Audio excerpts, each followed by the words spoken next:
another trading channel. So today I wanted to show you just some of the risks and benefits of using cross leverage trading cryptocurrency futures. Let's say you have $100 and you're ready to trade. We are going to take $10 of that long Bitcoin at 100 times leverage at an isolated 100x. When the price goes against you 1%, you go 1%. Boom, liquidated. You would be liquidated before 1%, but close to it. That would be at an isolated margin of 100x. With cross leverage, what it does is it takes your entire balance into account. Any balance that is free to be collateralized in addition to your current position. So if that remaining $90 out of 100 is free, the exchange will say, okay, we're taking that into account. And your liquidation price would be much different. If you have a position small enough, cross leverage can make it appear as though it's impossible to get liquidated on this position. If you have a $10 long on Bitcoin and you have $1 million in cash in that account, I'm pretty sure if you had cross leverage, I don't think that you could get liquidated unless Bitcoin went to basically zero. But I think it's still possible.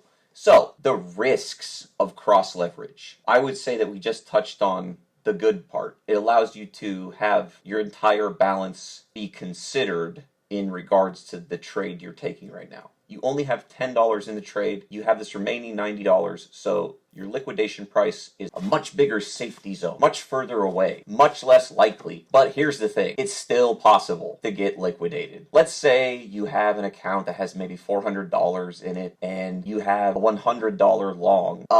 You can totally get liquidated on that. You could get liquidated if it's a 10 to 1. If it's the first example, I have $10 actually riding right now, but I have a $100 balance. Those are pretty good odds that you're not going to get liquidated. But it is still possible, and it has happened to me. Embarrassingly, I make no claims to be a guru. I was long Dogecoin, okay? This was last October. I had a $100-ish long position on Dogecoin, and I had about $425.69 in my exchange account. That would be the remaining collateral, which is, it's reasonable. Dogecoin would have to basically collapse overnight for me to lose all my money, I thought. And guess what happened? It did.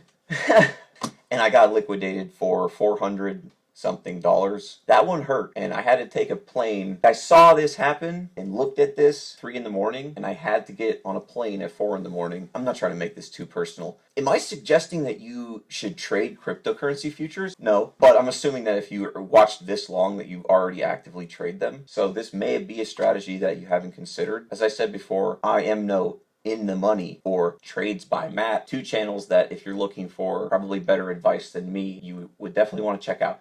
Like if I introduce you to a concept, let Trades by Matt or In the Money refine it for you. It's interesting to note that if you're long, this concept can provide much more flexibility and power to your position than if you're short, because short is to infinity, potentially.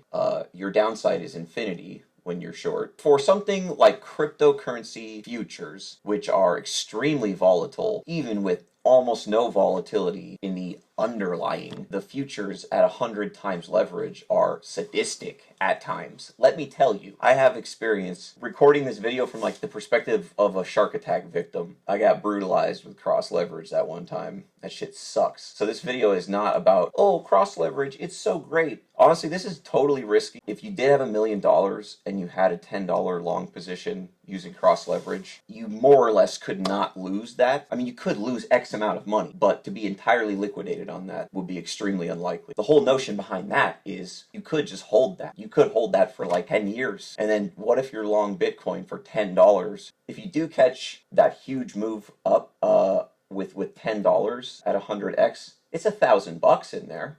I mean, okay, $10 is not that much, never mind.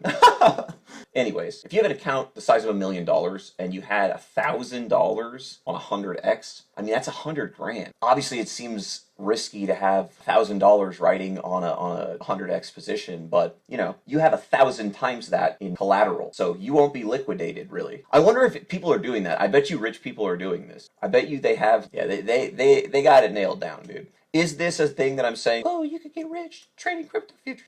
No, that's not what I'm saying. And you most certainly probably won't.